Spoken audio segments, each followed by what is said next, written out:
അപ്പോൾ എല്ലാ കൂട്ടുകാർക്കും മൈ ഗാർഡൻ 7ന്റെ ഇന്നത്തെ പുതിയ വീഡിയോയിലേക്ക് സ്വാഗതം.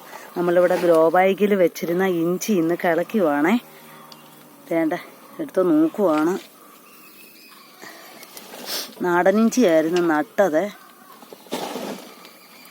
എന്താ നോക്കാം.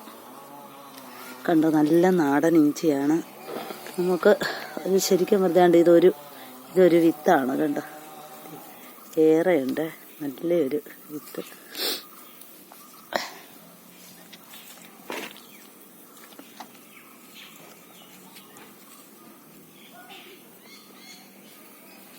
ഞാനിതിപ്പോഴേ കളയ്ക്കുന്നില്ലെന്നും പറഞ്ഞുകൊണ്ടിരിക്കുവായിരുന്നു.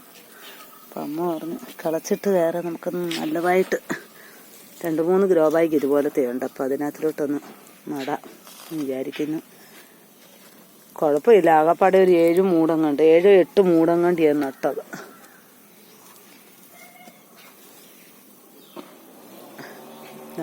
അതിനകത്തിലുണ്ട്.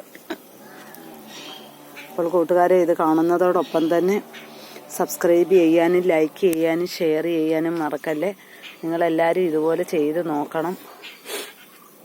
നമ്മുടെ വെറും ഇത് മാത്രമേ ശരിക്കും പറഞ്ഞ അടിവളം മാത്രമേ കൊടുത്തിട്ടുള്ളൂ.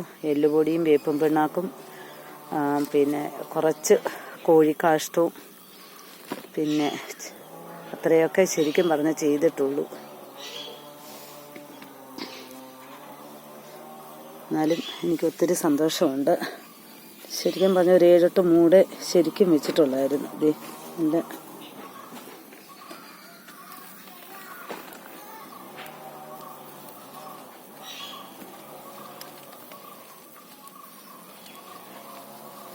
നമുക്ക് ഒന്നാമത്തെ കാര്യം ഈ കൂടുതൽ ഇതൊന്നും അടിക്കാത്തത് ഈ ടെറസിൻ്റെ മേളിൽ നല്ല വെയിൽ കൊള്ളുന്നതുകൊണ്ട്.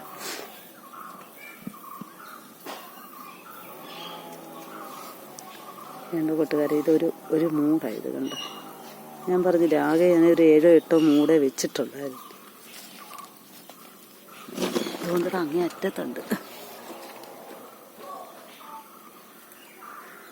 നമ്മളെപ്പോഴും നടുമ്പോൾ ഏകദേശം ഒരു നല്ല വിത്ത് കണക്കാക്കി ഇത്രയെങ്കിലും നമ്മൾ ഇത്രയും വിത്തെങ്കിലും നമ്മൾ വെക്കുവാണെങ്കിൽ നല്ല ഒരു 1/4 കിലോ കൂടുതൽ എന്തായാലും കിട്ടും ഒരു മൂട്ടയിൽ നിന്ന്. ഇത്ര വെള്ളം തോന്നില്ലയോ? മൊത്തം കുടഞ്ഞിട്ടേടാ, താണ്ട് കിടക്കും.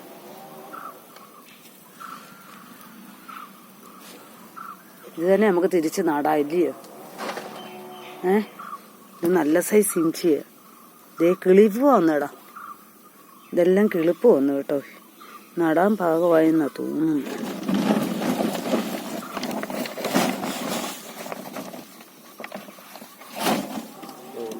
അതുകൊണ്ട് അവിടെ ആ മണ്ണ് കൂടിക്കിടക്കുന്നിടത്തുന്നു.